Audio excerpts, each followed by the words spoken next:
we are live now. Let's start. So we are live now. Let's start with the webinar.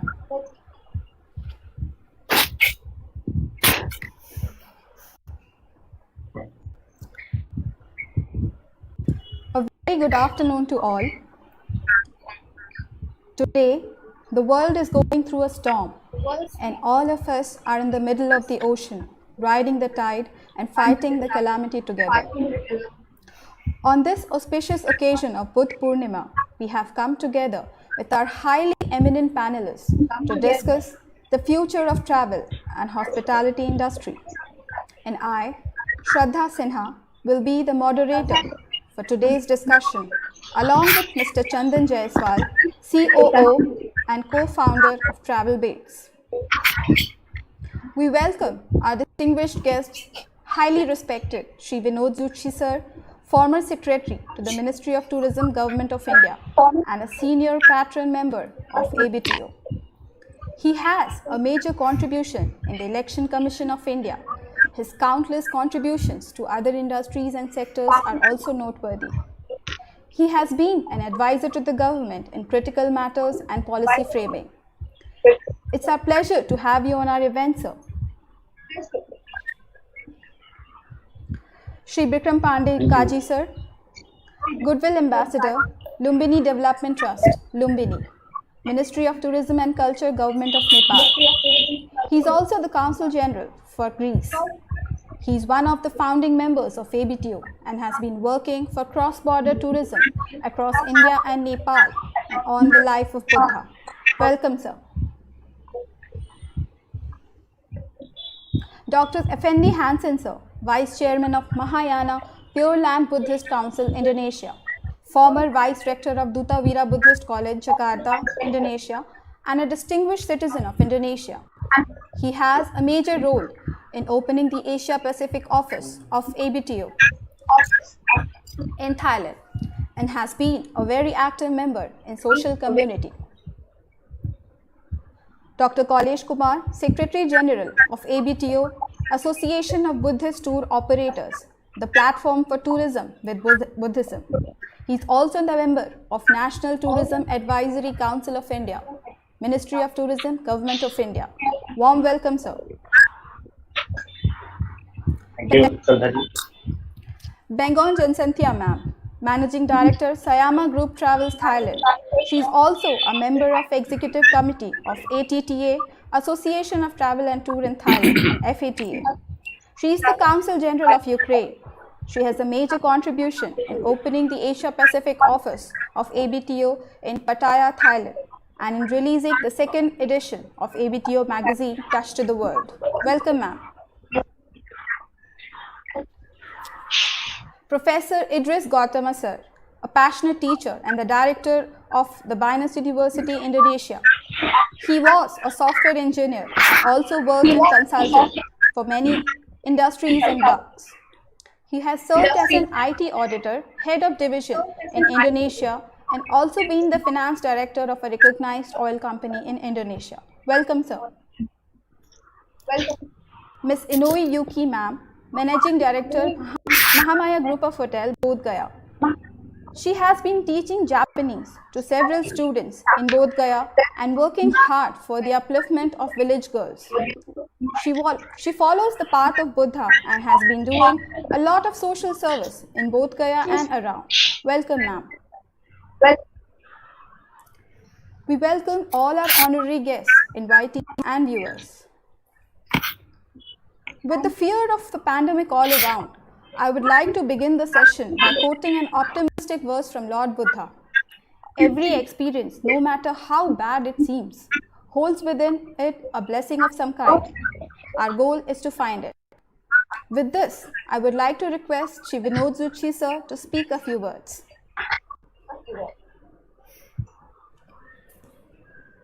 Thank you, Ms. Shraddha. Good afternoon, ladies and gentlemen. At the outset, as Chief Mentor and Patron of the ABTO, I welcome all the distinguished speakers and would like to welcome the participants as well and the viewers of this webinar, both in India and outside India. Friends, today is Buddha Purnima, and so I wish to offer greetings and wishes to one and all on this occasion. Buddha Purnima is basically marks the birth anniversary of the Buddha. Today, the entire world is in a state of sorrow due to COVID-19. Let us all work on Buddha's path and get enlightened by his philosophy and his teachings. May the full moon of Buddha Purnima remove the darkness of human misery and herald an area of enlightenment and good health for the entire world. Ladies and gentlemen, today during this webinar, we are going to deliberate on future of tourism post COVID-19. And it goes without saying that travel and tourism have been the hardest hit sectors globally due to COVID-19. The impact of this invisible enemy has been huge and colossal for all the verticals of travel and tourism and for all stakeholders, whether big or small. I would like to quote what WTO has estimated, that there will be a fall of international tourism up to 30% in the calendar year 2020 itself. And the international receipts are going to decline by up to 450 billion US dollars. Now, this has been the primary estimate. Maybe things may go worse in the future. The COVID crisis being unique, being unprecedented, and full of uncertainty, ladies and gentlemen, it is essential for all, the government, experts, the industry leaders, the academia, to put their heads together to study the impact of COVID crisis on travel and tourism and analyze what lies in future in this particular sector. Number two, to ensure ways to survive and prepare for arrival. And last but not the least, study and prepare for opportunities for the sector post-COVID and try to fast forward the sector faster than the pre-COVID period. I would stop here with my initial remarks and pass on to Ms. Shraddha again to take the proceedings further. Ms. Shraddha. Thank you, sir, for your enlightening words. I would now request Dr. Kaulesh, Secretary General of ABTO, to start with the prayer service.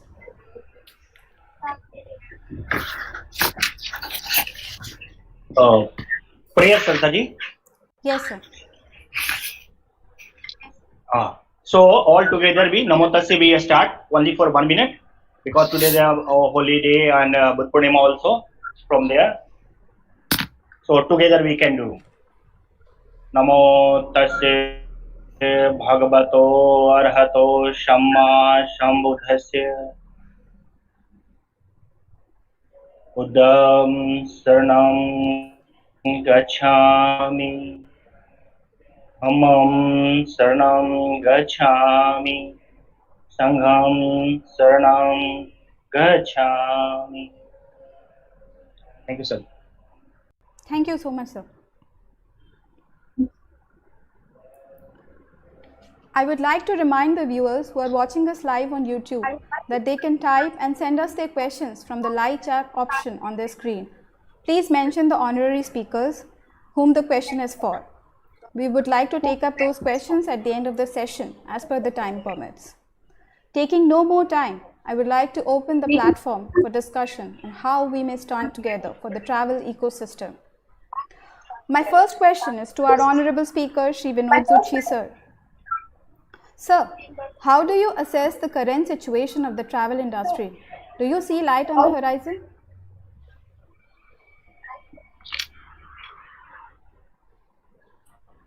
Well, in order to answer your question, I would like to answer in two parts. First is what has been the impact of COVID crisis, on different fronts, on geographical grounds, on the impact on services, impact on stakeholders, impact on domestic tourism, international tourism, impact on various themes of tourism, verticals of tourism, and then the second part would be how is the scenario likely to happen in the next 1 year, and divided into various stages. So I will not say that second part is now, but initially I would very quickly go through the impact, on different levels. Typically, as you know, some countries have been safer destinations, and some countries have proved to be not. Similarly, within India, you can see that we have different zones. We have the green zone, we have the red zone, we have the orange zone. And obviously, the safer is the zone, the safer is the region, more of the chances tourism to recover.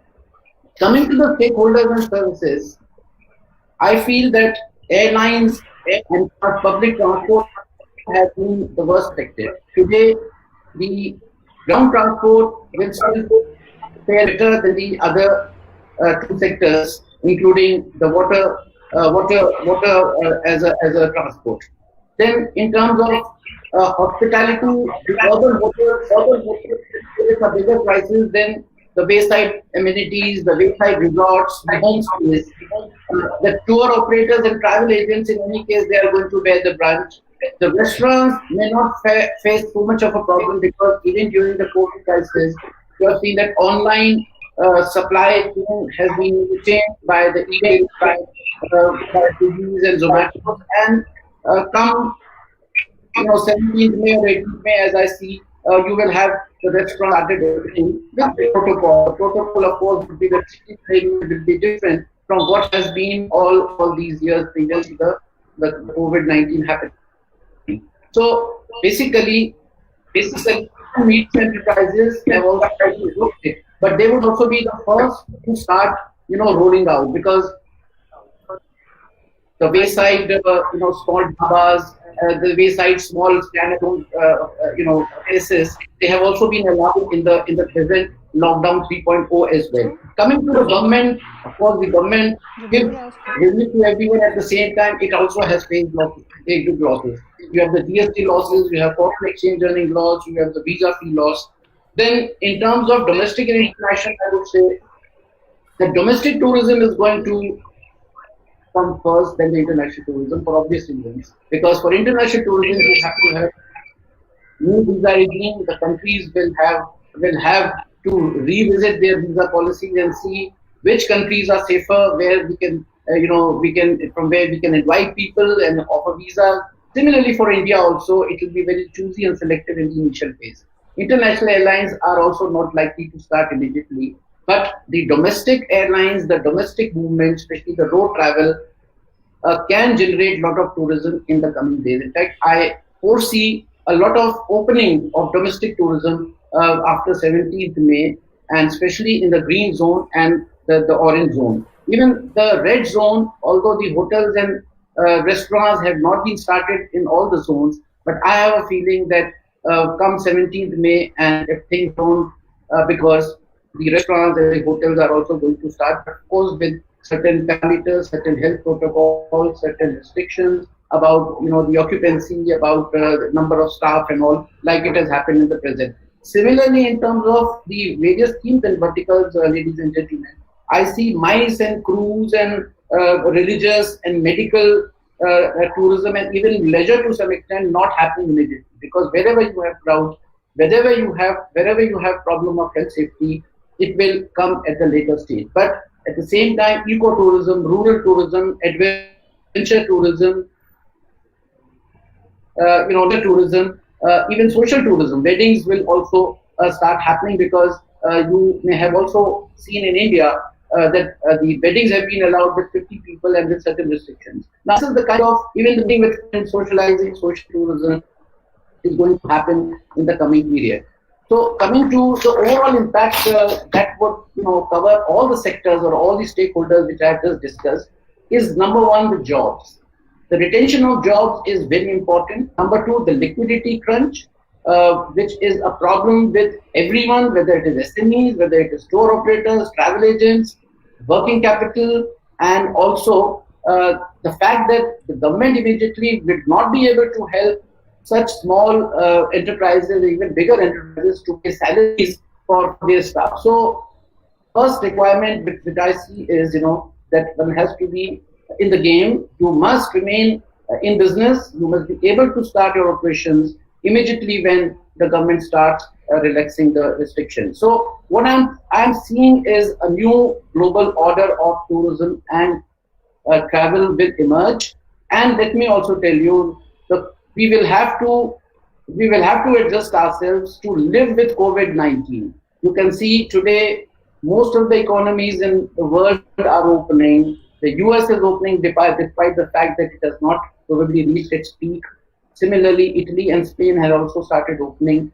India has already opened with almost 2/3 of India open. Now, what I'm trying to say is that gradually the health protocol, the travel protocols, the way of life, the SOPs have to be followed by all, and gradually the moment they build such kind of protocol in their daily life and start living with COVID-19 till the time we get the vaccine, this kind of the social distancing, the wearing of the masks, and of course traveling with certain travel protocol. Now this is going to remain for some time.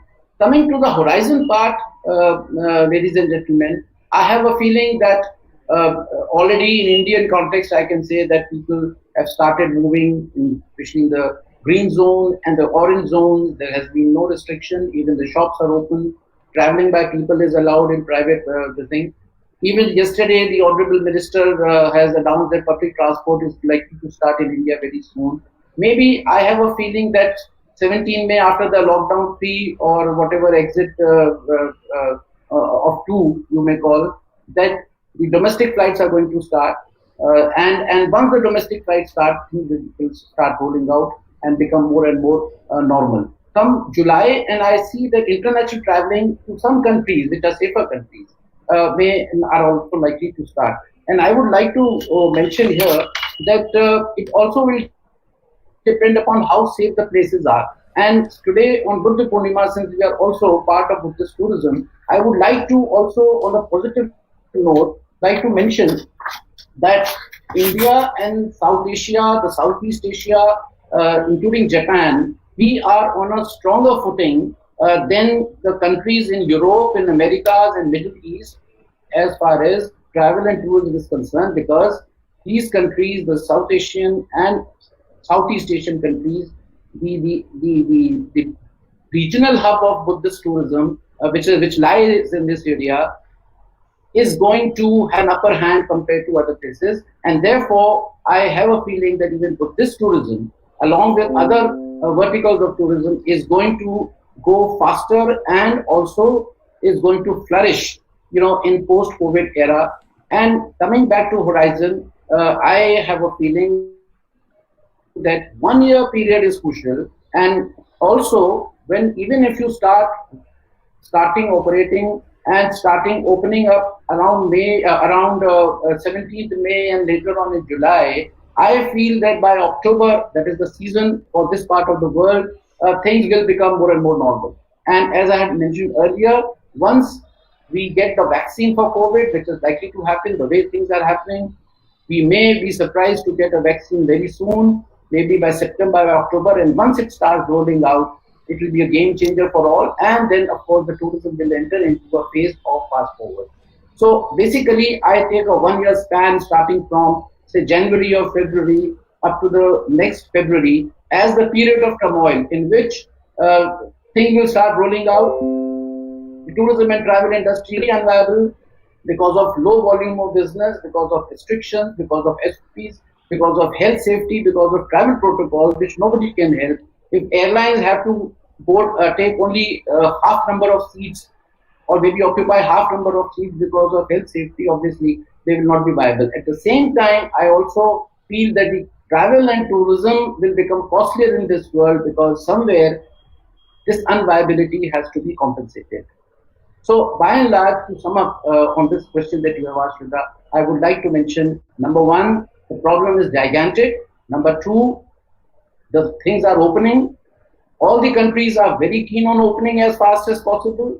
Since tourism and travel is not the only affected sector, the whole economy, all sectors are equally affected. So the more the impact, the more effort is made to revive the economy, tourism and travel will automatically flow. And all the governments are now keen to revive their economy. So revival of economy would also mean the revival of travel and tourism. And thirdly, 1 year span, as I mentioned, is the period of turmoil. Thereafter, it is expected that with vaccine and with the way we start living with other diseases, we will start living with COVID-19 as well. And at that point of time, the travel and tourism is going to pick up and is going to go fast forward. So this is how I would sum up in terms of the question that you are being followed, not just at the destinations, but at the airports, inside the airlines, at the railway stations, at the trains, in public transport bus stands, including the buses.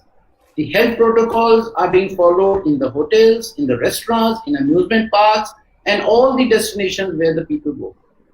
So that confidence can come only when government imposes certain restrictions, whether it is issuing of health certificate or maybe checking the health certificate, whether it is thermal screening, whether it is ensuring the social distance. Now, all these things, people will register in their minds that I will go only to those places where the government puts its stamp. Yes, it is a safe place. Similarly, for international traveling, as I mentioned earlier, the visa regime, the visa policies, all said and done, if a foreign traveler comes to India, the people of this country should not have any doubt about the health safety of this.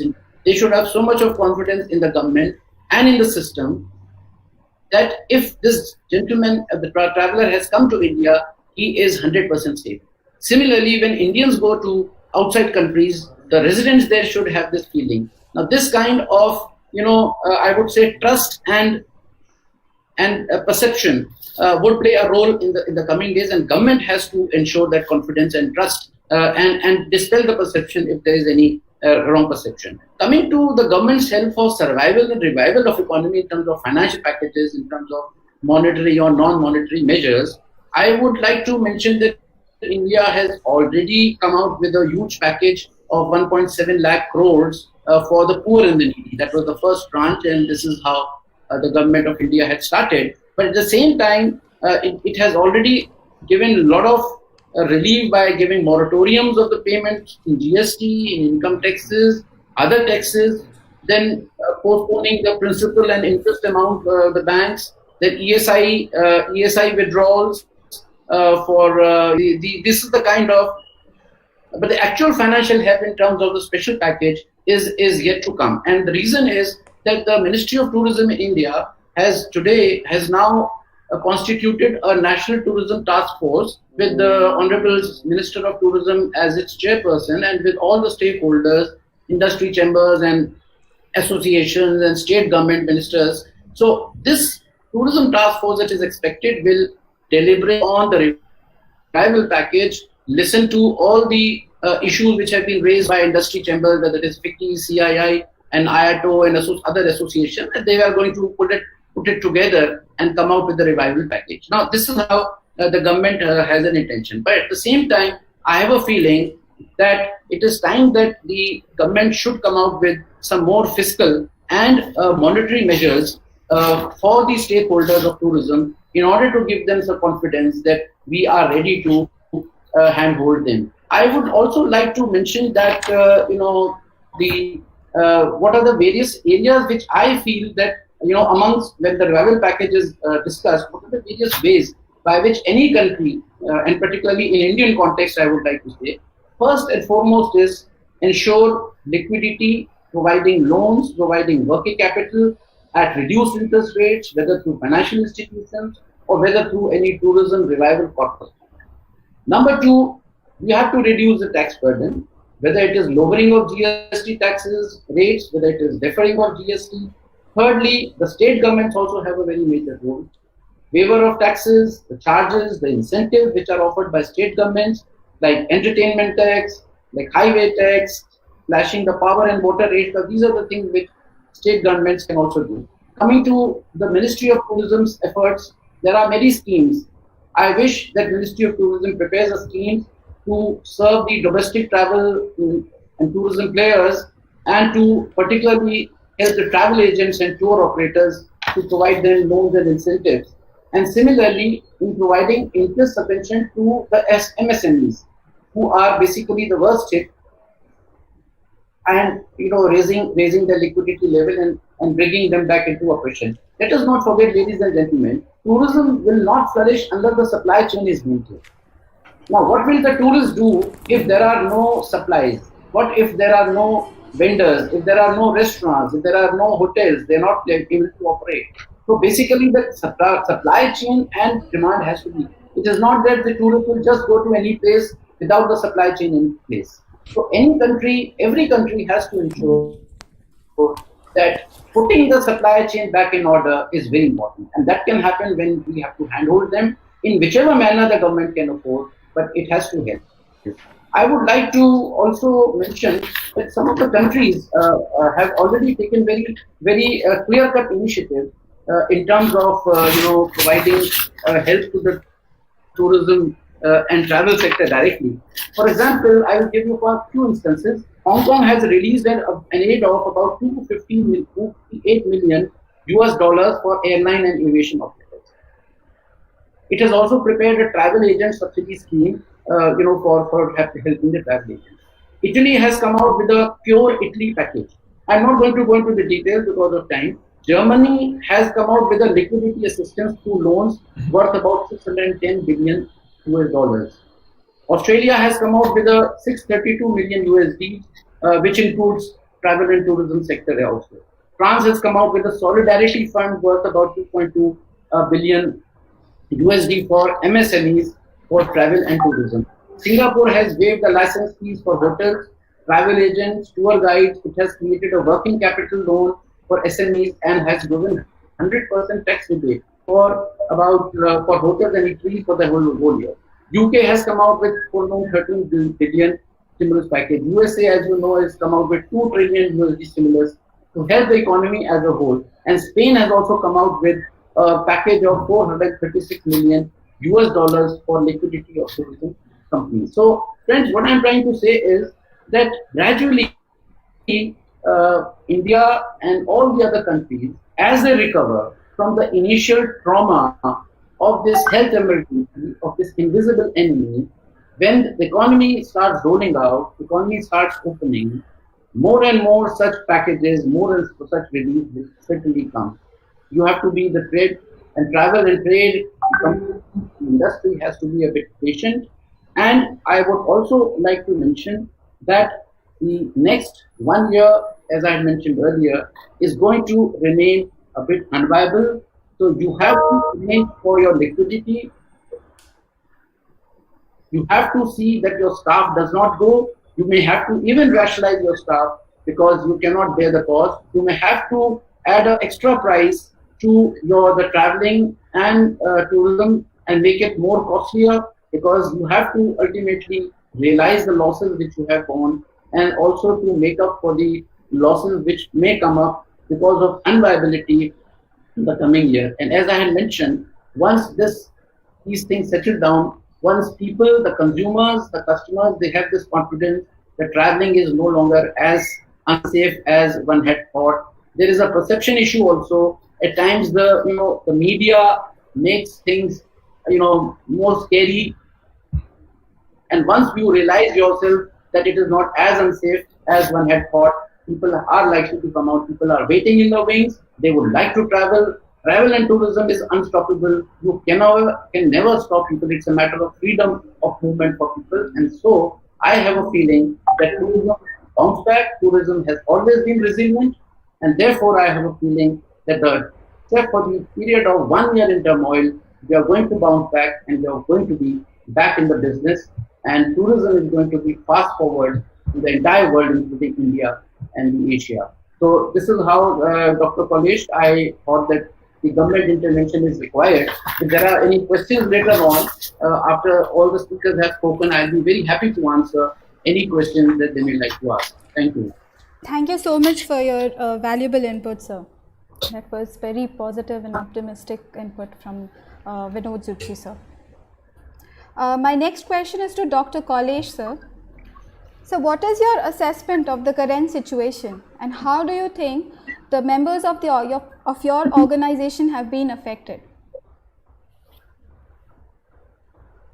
So please unmute yourself.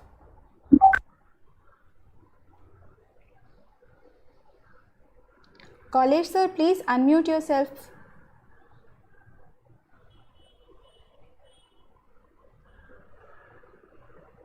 Hello. Yes, sir, you're audible now. Hello. Thank you, Sadaji, and thanks a lot, Vinod Joshi sir. Whole history, whole future program, including the past program, sir mentioned. We never expect, and thank you, sir, under your guidance. And because we are a disciple of the hopeful person, like Stephen Hawkins and APJ Abdul Kalam, always hope. So tourism industry is a hopeful, sir. We are not frustrated, sir. And you have given very nice speech, sir. So Sadaji, I'm just coming on my point. Actually, this is a very dangerous figure coming, and not came in this type of situation in the history. So whole world, more than 200 countries affected. Not only ABTO members, whole world association, industry, institution, and everything affected nowadays.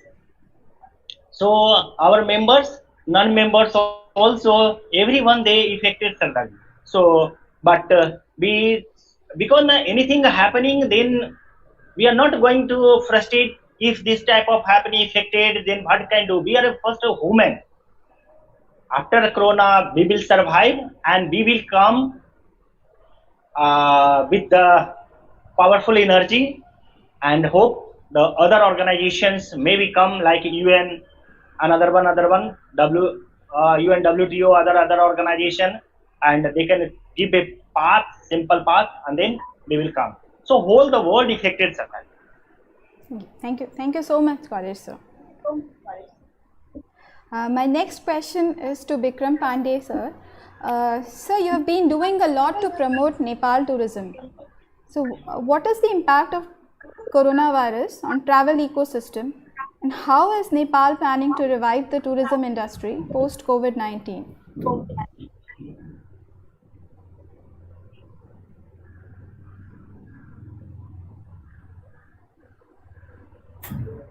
So can you hear me now? Yes, sir, you're audible. Shraddha, Yes, can sir. you hear me? Yes, sir, I can hear you. Well, everybody knows the situation is not good for everybody and every country. And every country is brainstorming hard, to bring out some good and effective action plan, okay, to rescue the situation and to move forward. And I fully agree with Zutshi sir that tourism will revive, because it is also one of the necessity of life. Only dal, roti, chawal, is not enough for human life. They also want to travel. They also want to, have a holiday, and they also want to go out of their country. And I see the best chance for Asia, because if you see the data and the media are covering the news, Europe and America may be, worse than what we have, in Nepal and the bordering nation of India. I mean, okay, there is some problem, but not as, bad as in other parts of the world. So when things settle down and when people start traveling, I think everybody's interest will be toward the Asian subcontinent, like India, Nepal, and adjoining destination. Now, coming back to Nepal, what Nepal is doing, as I said, government is also having meeting after meeting, for action plans, what can be, done best. And there are a lot of pressure from the public sector, private sector, whatever you say, or industry sector, that something has to be done. So Nepal is slowly opening up step by step. Nepal is also creating a lot of funds, new funds for the government employees, Like in India, you have a LTC. So they are also, giving some LTC facilities, some, subsidies, grants, where the government, so that domestic tourism can be revived. Now, what Nepal is thinking, which could help a lot is like Kathmandu, holiday makers should go to the next Pradesh, like next state, like Delhi going to have holiday in Bihar, something like that, cross-border movement of tourists. So that way, all the areas can be, revived step by step.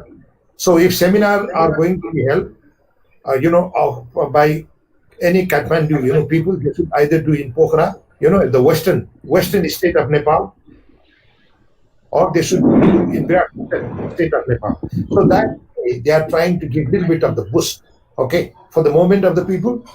And like Duty sir said before, when people start moving and the destination or locations are being revived, media will also have to write what is happening. They cannot always blow out all the not so good side or negative side of the scenario.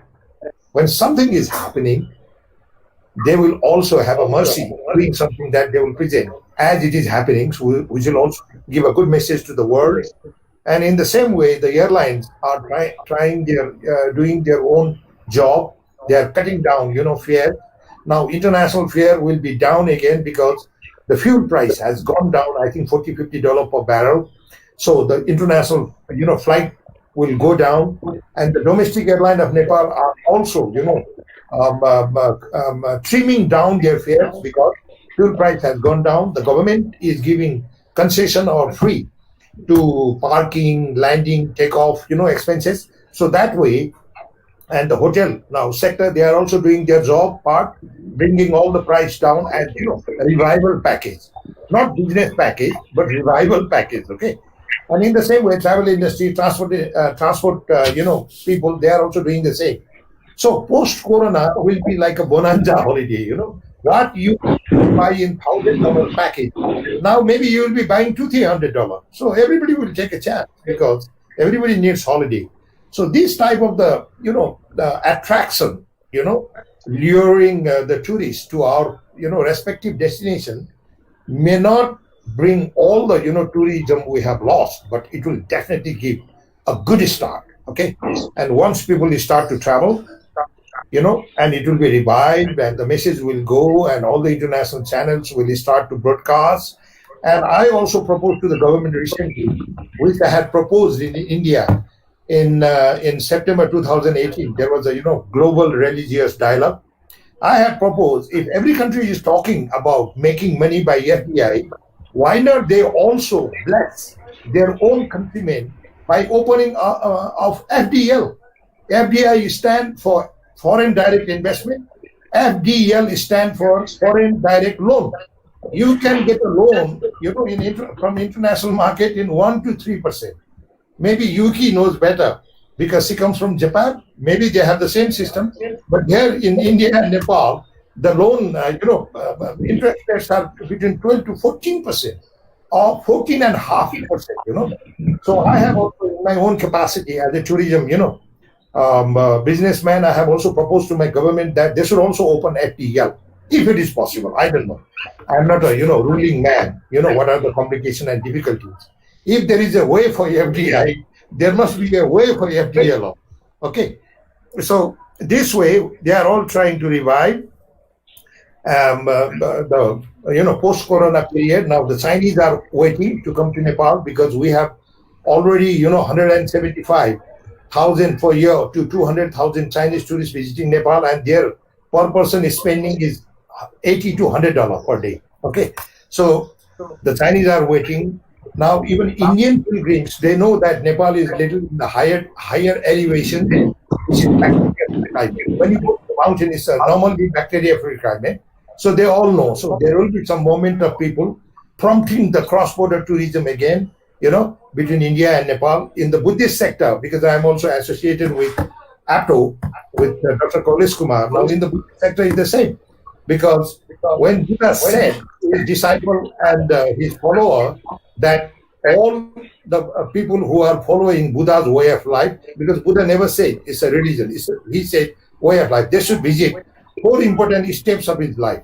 That is Lumbini, where he was born, Bodh Gaya, where he had Saranath, where he gave the first sermon, and Kushinara, where he shall pass into Mahaparinirvana. Now, Lumbini airport is coming about after 6 months. So when we have an airport, so there will be one segment of the international Buddhist market traveling to Nepal and starting off the Buddhist circuit cross-border tourism. It is not because of the effective marketing of Nepal. It is following what Buddha said. All Buddhist people will definitely try to follow Buddha, what Buddha said, what Buddha recommended. And the beautiful part of Nepal is we, tourism entrepreneurs or tourism sector, every rupees we are spending to promote Buddhist circuit cross-border tourism, we are also promoting both Sarnath and Kushinagar automatically because we follow Buddha. Buddha has said 4 places, 4 steps of his life. So this is how we are trying and working hard to revive tourism in the post-corona era. And when you are saying about ecosystem, travel ecosystem is the same.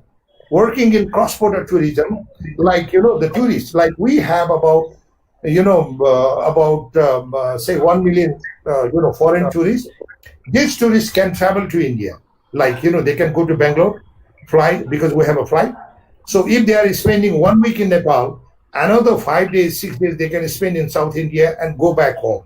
Now, with the, modern, flying and fare structuring system, you can start flight from one country and end from another country. In earlier days, you have to start and end from the same place. But now, today, a European guy coming to Nepal can have 1 week in Nepal. After that, he can fly to Bangalore. He can, travel around and visit around your South Indian, destination, and he can fly out from there, by the same airline. So all these opportunities are there. Yeah. Yes? Are you hearing me? Yes, sir. So all the opportunities are there. Now, the only thing we have to do is that all the stakeholders, hotelier, airline, India, Nepal, bordering nation, China, we should all sit down together from time to time. We can trim our, programs, packaging. We should trim our, pricing system to make it attractive for the corona affected period, for the revival season, like, tourist season, on season, off season. So post-corona revival season, and we can definitely achieve our goal. We can definitely achieve our mission. Thank you so Thank you, much, sir. sir. Thank you. Thank you so much for your kind words, sir. Thank you. Thank you. Sir, the viewers who have joined us late, I would like to remind you that you can type your questions and send us through the live chat option on the YouTube. Thank you. My next question is to Mr. Hansen, sir. So, what has been the impact of coronavirus crisis on tourism in Indonesia? What are the measures taken by the government, tourism associations and other such bodies for its revival? And how, according to you, can the industry unite together to bring tourism back on track? And how, according to you, can the industry unite together to bring tourism back on track? Okay. Have a nice day, ladies and gentlemen. Happy Vesak Day to all of us. First of all, on behalf of Asia Pacific ABTO, we would like to express our sincere concern for those who are impacted by COVID-19. And we also pay respect and appreciate the dedication and sacrifice for all healthcare workers who put their life at risk on the front line, support the government to help COVID victims. So, our country, Indonesian, also suffer from the epidemic outbreak. Today, the total number cases almost 12,500. with the death count about 900 people. Similar to other countries, one of the business sector those are deeply impacted is tourism. Even hotel, restaurant, and many travel agents could not continue their business. The loss reported from the Minister of Tourism within these 3 months, compared with last year, is about 10 billion US dollar already. One of the most famous tourism attraction called Bali Island, which is also known as Island of Gods. The number of tourists has decreased about 80%. The Borobudur Temple, the heritage of UNESCO, mostly visited by thousands of people every day, now closed. So are the other tourist attraction place also in Indonesia. Measure taken by the government now is first, they simplify the process of obtaining visa and reduce the cost of administration. Number second, lift the barrier that of not at the airport. Number three, reduce travel taxes such as airport passenger taxes. At last, government always increase promotion either by social media, electronic media, and seminar. In this critical time, we should first, sustaining our life is the number one priority. Safety first. The second, following the government instruction, unite together to follow the direction from government. Third, introspection to fix weaknesses and improve services. As Vesak Days is a joyous occasion for Buddhism. Sakyamuni Buddha in Lumbini as a prince Siddhartha. According to Sutra, flower bloom and 9 heavenly dragons appear and stream out pure fragrant water to clean the newborn baby, to newborn prince. Therefore, the celebration of the new Buddha birthday is also known as the Buddha bathing celebration. The true meaning of bathing the Buddha is to purify our mind and always introspect ourselves to spread kindness. And also, in this critical time, by having mutual cooperation, among us, compassion and goodwill, we hope this critical moment will pass quickly, not just to revive tourism, but also give peace and social welfare for human beings. So today also we do the bathing to the Buddha like this. Thank you very much. Have a nice day. Namo Buddhaya. Thank you so much, sir. Thank you so much, sir. My next question is to Ms. Inui Yuki, ma'am. Ma'am, you are associated with the hospitality industry. So what is the impact of coronavirus crisis on the hotel and hospitality industry, and what steps can be taken for its revival?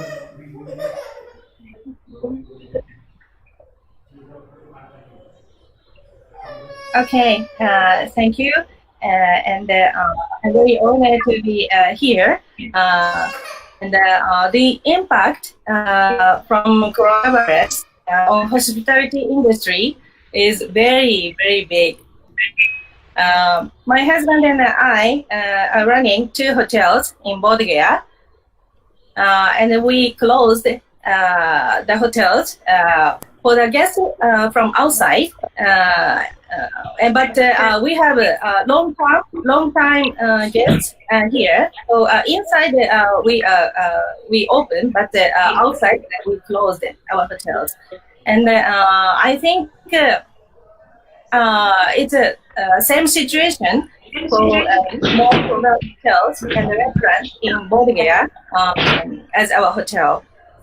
And India started the lockdown since 25 or 26 March and extended the date till 17th May for now.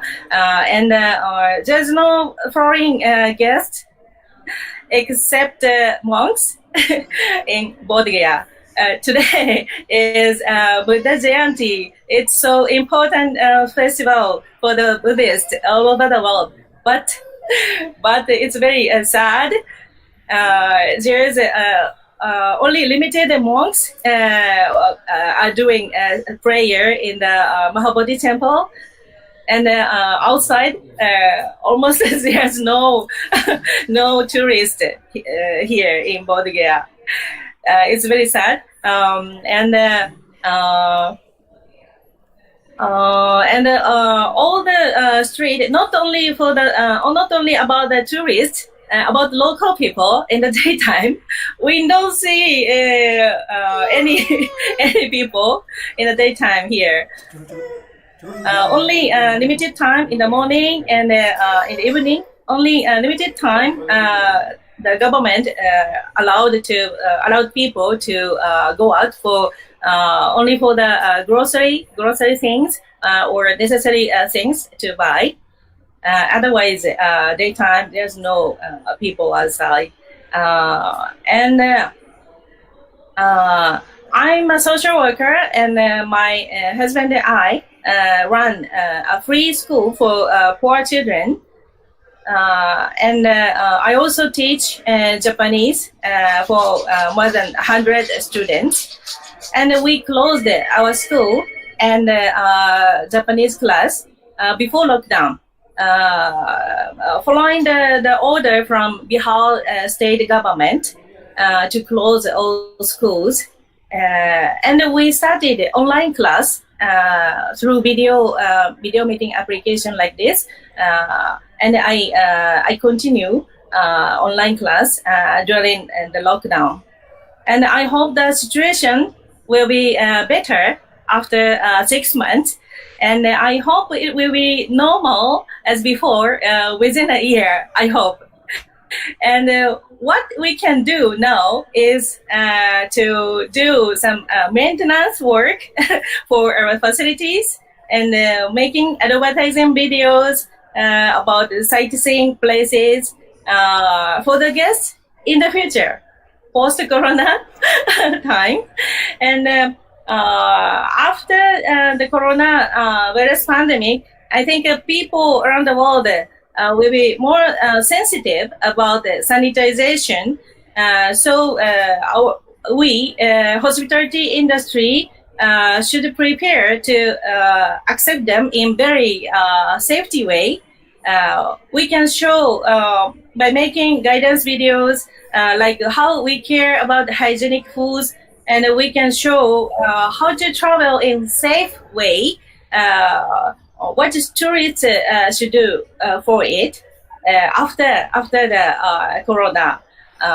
So what we do is now just we have to think, and we hope we can accept more tourists after the coronavirus.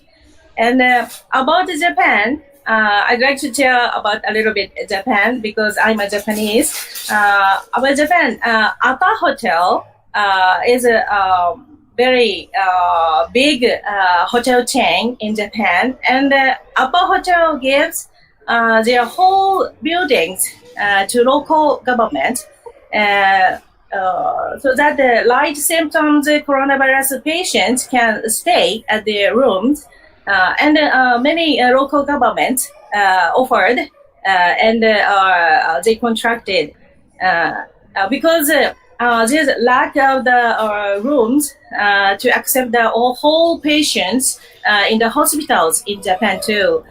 So Upper Hotel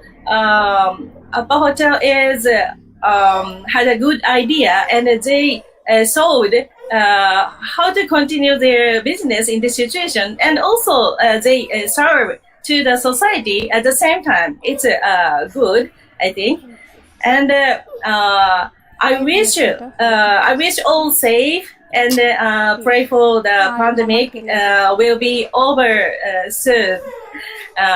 Thank you. Thank you so much, ma'am. The safety standards are going to be the new normal. Such a beautiful idea and a very important one. Our next question is related to this concept. So my next question is to Professor Idris Gautam, sir. So you're related to academia. What do you think is the impact of coronavirus on inflow of foreign students? And what are the economic consequences of coronavirus on tourism? My next question, one more question I need to ask you, that what will be the new normal in tourism? Okay, thank you so much, Sagaman. Good evening, everybody. Namaste, Sawadee, Namo Buddhaya. Okay, thank you for the questions. The first question is, of course, this pandemic affect very much on the foreign students. So a lot of foreign students they are going back, and I don't think that in the near future they will coming back. But for Indonesia, actually, we don't have so many numbers of international students. We have only around, say, like 10,000 international students, while from our university itself, we have less than 400 foreign students here in our university. So, but I think that foreign universities in other countries, they also will be, the number will be less and less. Why? Because of this of this pandemic, will also drag down the economic situation. Like in Indonesia, actually, this year our planning is we will have say like a development of say like a 5.3% in terms of economic growth. Yeah, but now we have two scenario in this pandemic situation.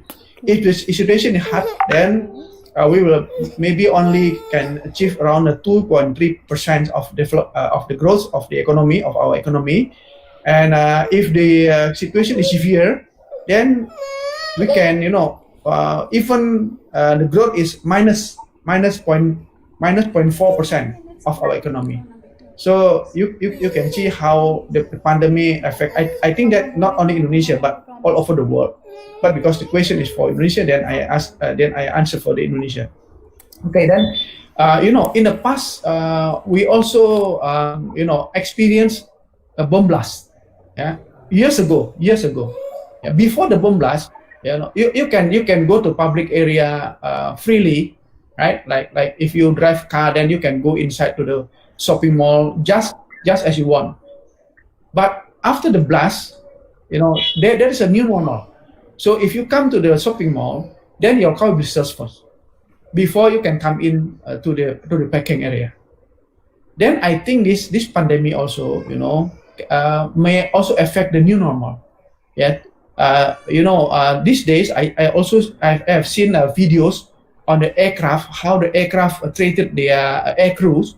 Yeah, some of the air crews they are wearing very kinds of like people in the hospital who treating the patient of this COVID-19. Yeah, and some of them they are wearing masks with the like a helmet like that. You see, so the aircraft itself, they know this kind of sanitizing and healthy is the most important things. They should protect also their crews, right? And this will happen also to the tour and tourism travel and tourism organizations. So I think that there will be a new normal. So if somebody want to join a tour and travel, they will not only look for the what is the arrangement of the itinerary, but they also will ask what is this safety and healthy protocols do you have? How can you assure that the journey of the people and their groups is will be safe, right? And then this will be affect also in the ecosystem. The ecosystem of the travel, I think that will be much more online now, right? So they will search first for everything before they have the idea of where to go, and then of course they will search for the tour and travel companies who they think that have the protocol, the new normal one. And so it's the normal is not like this, the same like here now, but it will be different unless otherwise the vaccine can be found in very, very short period. We hope for that also. Thank you very much. Yes, sir. Thank you so much, sir. So we also hope the vaccine is here in a very short time. Yeah. Moving forward to our next question. Okay. To Bangon, ma'am. Oh. Ma'am, tourism is a critical industry for the Thai economy, as it accounts for around 18% of country's GDP, which indeed is a huge share. How critical is the situation for Thailand tourism, and how do you assess the future of tourism industry in Thailand?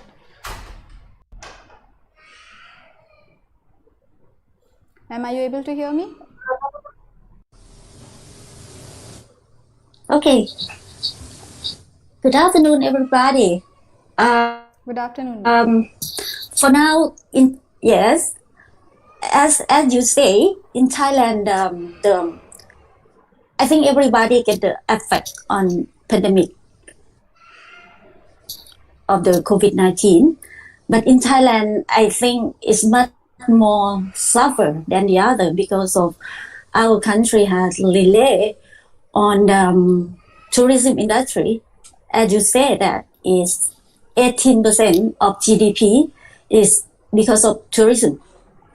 So we have about 4 million of the people now no job because of all the travel agency almost closed down, the hotels, the guide, the restaurant, everybody are impacted and closing down. So with this situation, the government try to helping us to stand in tourism, waiting for the new season after the COVID. The government giving the support on giving the soft loan to the tourism industry and reduce giving the support to the one who have affected to their economics. So how on that is almost the whole country which are suffering now. But by the way, I think it's not just only I think, but everybody just still hope that this situation will not so long. Now we are trying to trim out how can we regain to make the traveler coming again for after the COVID-19. Now we are giving the new campaign and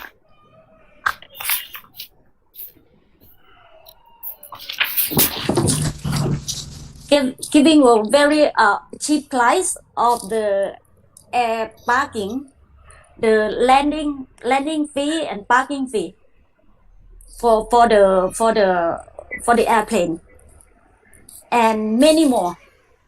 And the government try to giving the supporting the information and to the travel agency or the tour operator to be able to touch and to catch on the tourists after the COVID.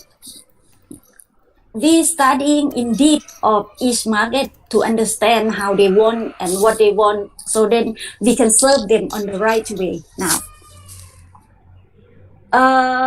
One more thing is that I think our speaker, Mr. Vinod, has already mentioned about the India government try to helping the tourist industry, and in Thailand also we have the same. We try to making the people feel safe when they come to Thailand. We try to making the people and to, for now we are building up the system to give the certificate for the tour operator, giving the certificate to hotel, transportation, and shopping and restaurant. The one who can have a good hygienic, so then the people can feel confidence and traveling to their properties or something. I think everybody almost the same in this field. We want to gain the confidence of the traveler, so then they can come and enjoy again after the COVID. This is for Thailand for now. Is there any question? Sorry. Ma'am, we'll take it up at the end of the session. Thank you so much, ma'am, for your insight. So some very sincere and encouraging words from the veterans of the travel industry. So it's time to invite Mr. Chandan Jaiswal to give a brief introduction of Travelbaits.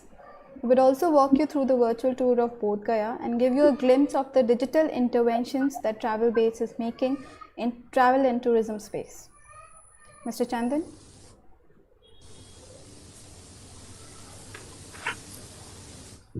Good afternoon, everyone.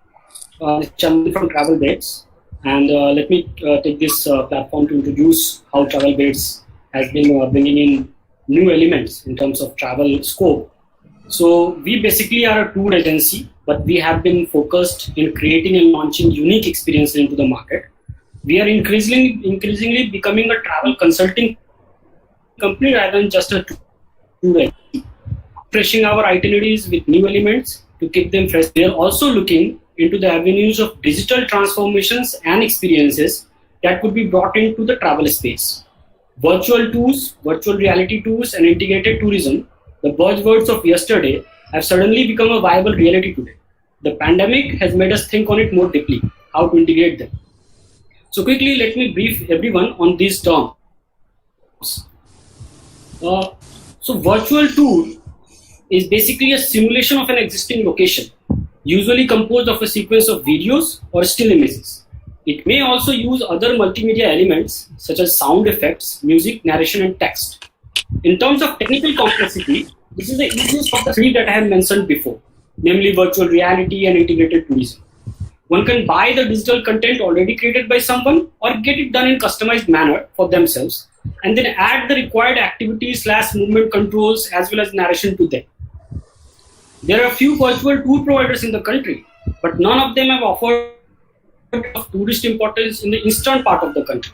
Travelbaits being focused on the eastern part of the country, Bihar, Buddhist locations, Nepal and Bhutan, we are trying to bring in all those things for the World Heritage sites in these locations. So yeah, Travelbait is planning to do this. Next is the integrated tourism concept. So what happens in integrated tourism is that it is not explicitly linked to a certain location. It is linked to a locality in which it takes place. In practical terms, there is a clear connection with local resources, activities, products, production and service industries, and a participation at the local community level. let's suppose somebody is going for a rural experience. They may visit a village. They may see how the locality is. But if they are given an opportunity to experience it by involving into the life, the trade crafts of the villagers, or to experience how they manage their agriculture and all that kind of art and culture that they have sourcing out of their village, that would come into an integrated tourism kind of concept. So this would be the best experience in person, though one can also run it in a virtual program form. The state of Bihar has a lot of capacity in this sense, though no such package is being offered yet. We are trying to endeavor to stitch the necessary elements and launch such packages. Now let me give you a brief on the virtual tour that we are trying to create for Bodh Gaya, Mahabodhi temple itself. I will request Shraddha to start the very brief video feed for that, and I will be able to explain from there.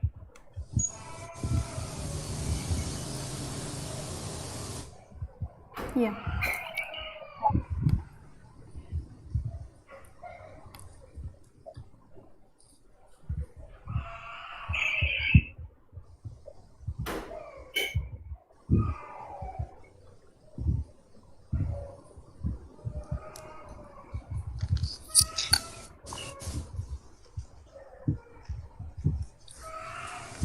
So basically what we have done, we have the video snippets as well as images of the Mahabodhi temple or the the Bodhi tree and all those important locations which is in Bodh Gaya. And so we have started the presentation as well. Let's just try to go through that.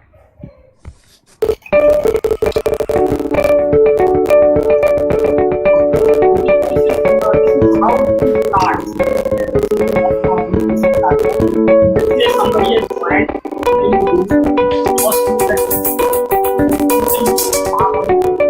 and then they are trying to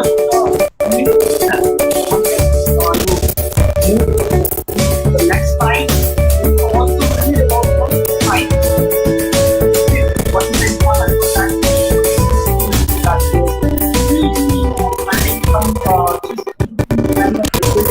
Into these pictures and videos later on. As of now, we are just building, so we are just giving you a snippet of what is going on. So this kind of all the places that we have places of importance in Bodh Gaya, we will be attaching it into a related media, and then we can figure it out. We can also go to the certain sections, and then we can read about the importance of those places. So this is a particular snippet of video of the Kal Chakra Maidan. Similarly, there will be 360-degree element for everything. Let's say in the first element itself, there was an option to go into the Mahabodhi temple and look at the statue of the Buddha. So we can do a 360-degree element there, and somebody would be able to visit there itself. These are the various monasteries that we have in Bodh Gaya. So this is currently just an image, and we have just certain information attached to the image. But going ahead, we are going to make it more in terms of movement controls, and we are going to give a lot of information. We will be able to visit from the inside as well. Again, there is a Buddha statue that we are trying to inculcate into this section. So these all pointers that you see on the image itself will give certain kind of information about that place. We'll also add some sort of text-to-speech feature, so that this might be in English, but somebody if is in some different place and is not that fluent in English, they will also be able to listen to it in other languages. So yeah, this is where we get the entry into the Mahabodhi temple, and then we are able to visit the Buddha statue. This as of now is a still image, but we might add a 360-degree element to this as well. So this is how this is a very basic form of virtual tour. But later on, with with an ability to engage into these 360-degree ideas and the ability to do some movement controls, enable some movement controls, the whole virtual tour would be created. This is just a glimpse of what we are trying to do. This is the virtual tour part. But going ahead, when we add the integrated tourism part, then it will become the whole chain of things that one is going to experience at Bodh Gaya. So they will have this religious experience. They could have a certain kind of meditation course. They could also go into the rural areas, adjoining areas, and experience the life. They could go to the caves and find out what the ideal thing are there. So this is what we are trying to plan. Over to you, Shraddha. Thank you so much, Hansen. So now we are coming towards the end of the session. We have a Q&A session. We have a few questions. There's a question for you, Vinod Zutshi, sir. So somebody has asked, what do we need to do to promote cross-border tourism after the pandemic is over?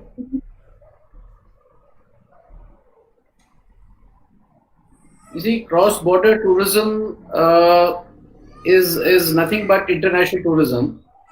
And as I had said earlier,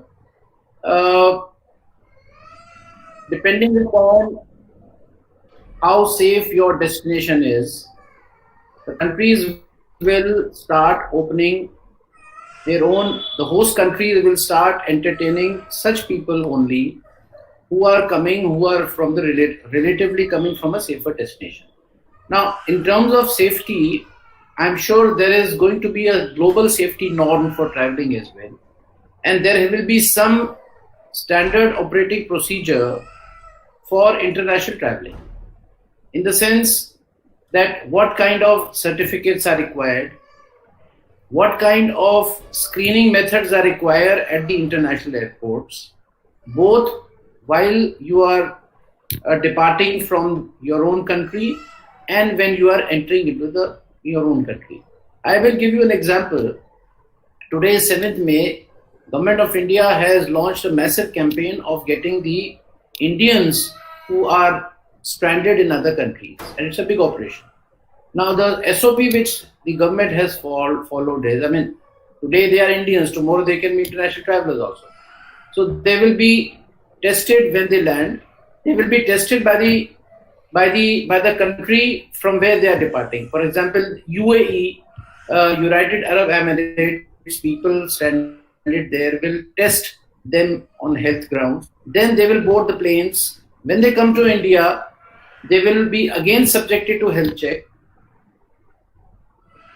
And then they will die for 14 days and then released. So it may not happen for 14 days. Quarantine, if somebody comes for traveling for 10 days or 5 days, you cannot be subjected to 14 days. But the moment some kind of health certification comes, the host country gives a certificate that my outbound traveler is a very safe person, then that can be, reciprocated by other countries also. So this will all figure.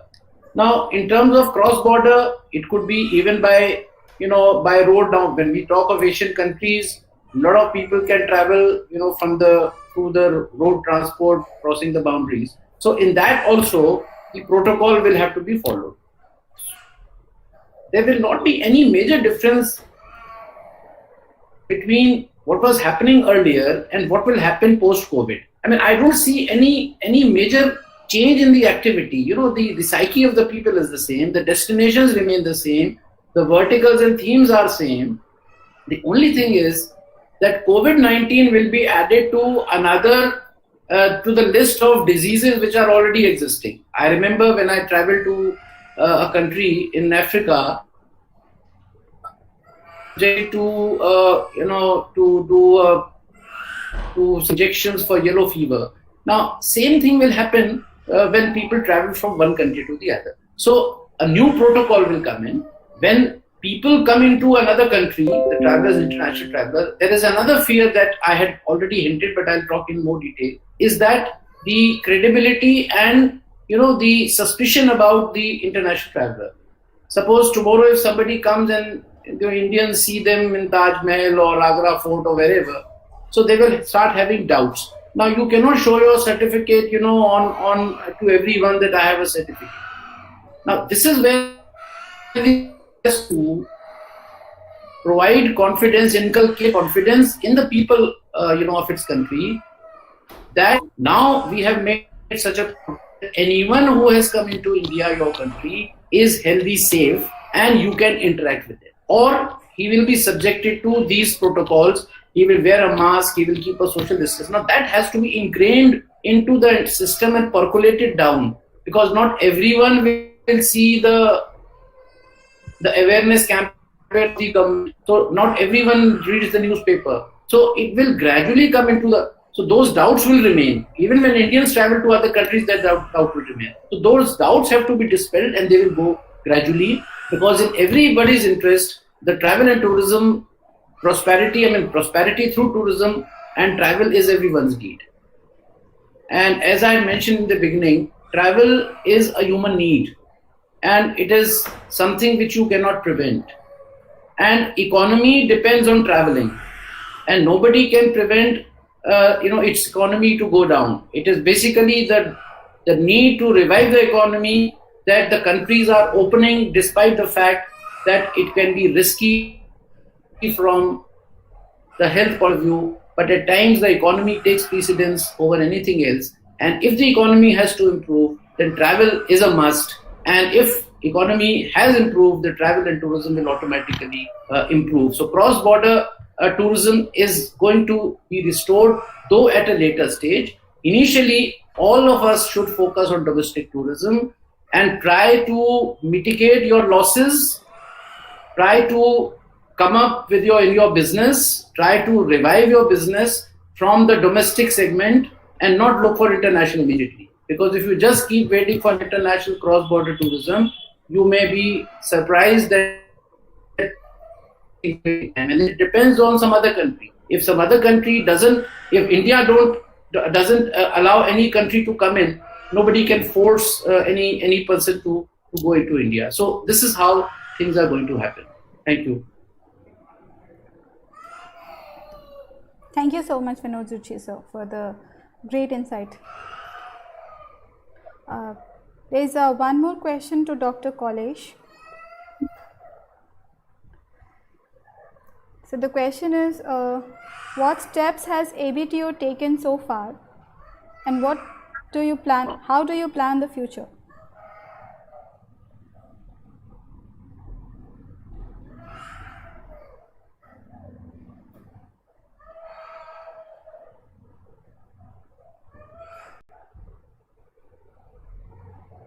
Kaulesh sir, you are on mute. You are not audible. Please unmute yourself. Hello. Yes, Hello? now you are audible. Yes, Yeah. First of all, ABTO alert to the world regarding this disease, because we know about 2,500 years before same type of disease, plague, came in Vaisali, and Lord Buddha preached Ratana Sutra, and after few days disease left from Vaisali. So this time also ABTO started the chant Ratan Sutra around the first started in Thailand, and then after India, Nepal, and give message to please careful about new disease in the world. We pray Ratan Sutra all the places. Now also we are doing about some countries, and after that we say this type of disease, please come and come together and pray to Lord Buddha, because one disease coming from other countries, first China, and then pray to when you come in the world, then Lord Buddha bless, and a few days we guess before the Buddha Purnima must be been, but not happen, but very soon it will happen.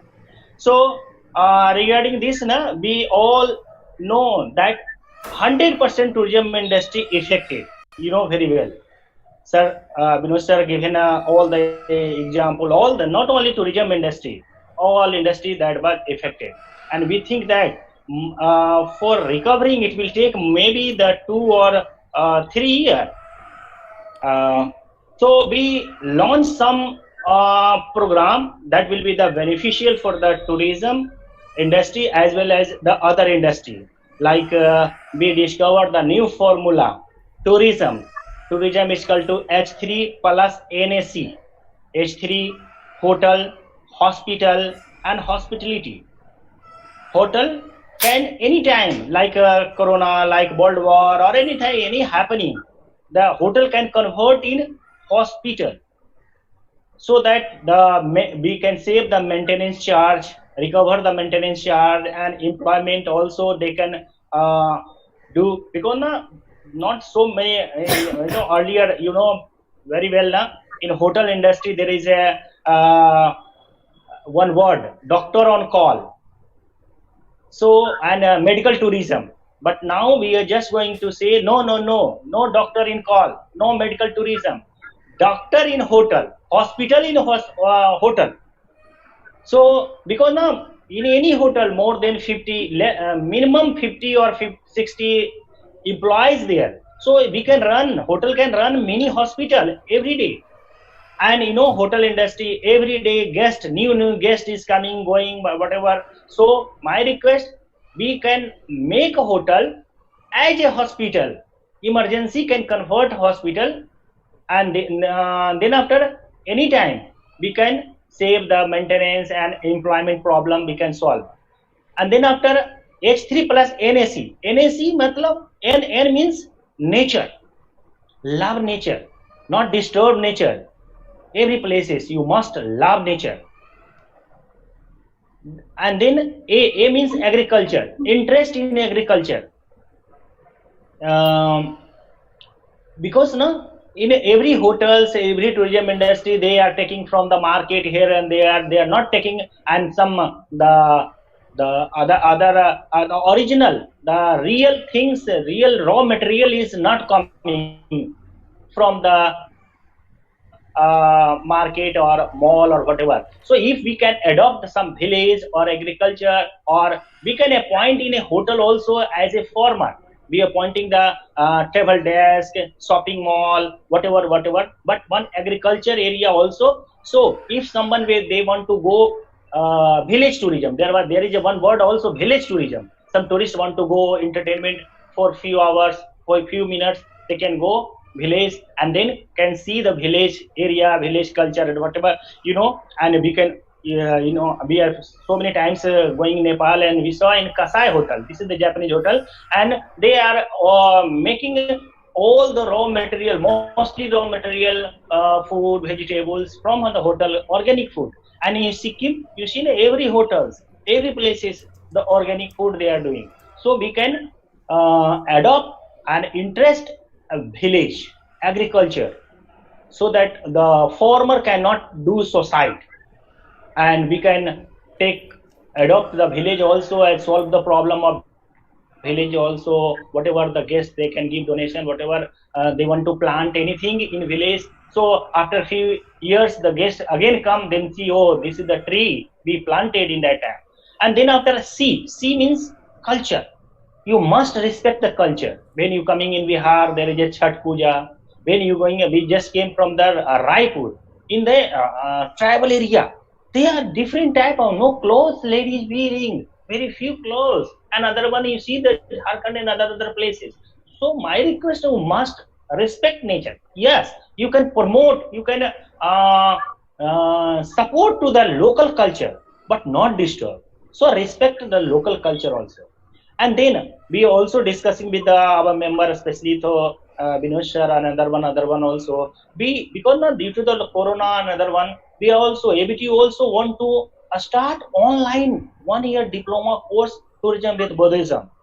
We are preparing about the syllabus and searching about the university, whatever in India they can recognize. So that is very easy, because now they are only, these are the fundamental, very small knowledge. If you can read a little bit, then you can say something about someone in, because I am specialized in Buddhism sectors now, very big scholars, they don't know about the few things also, and they are handling big groups.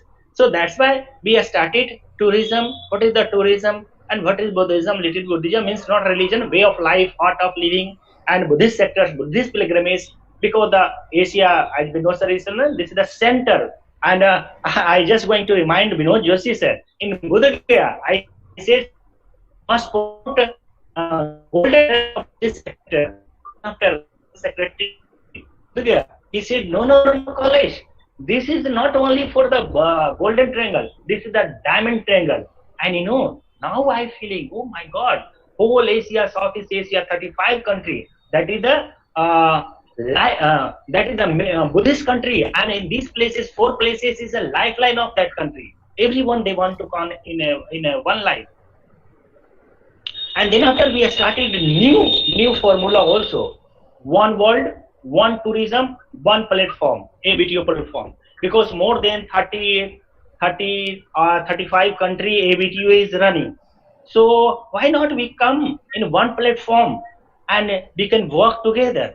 Because na Dr. Pant also they given in ABTO logo, share and service to all. Means we work together.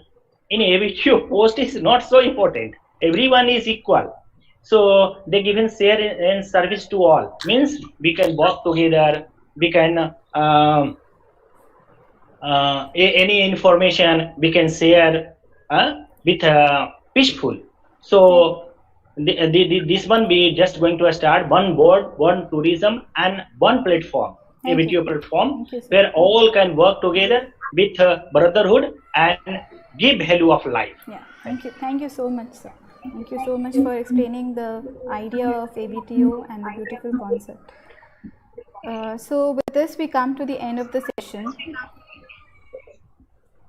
I extend my heartfelt gratitude to highly respected Mr. Vinod Zutshi sir for giving us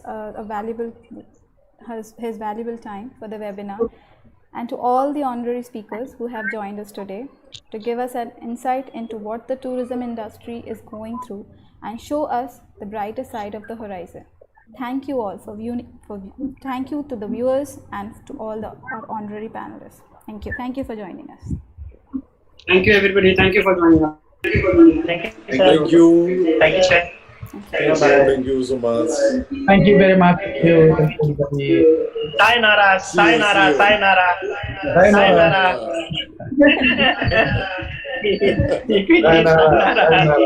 Sayonara. Thank you. Thank you, sir. You have little daughter. Namaste.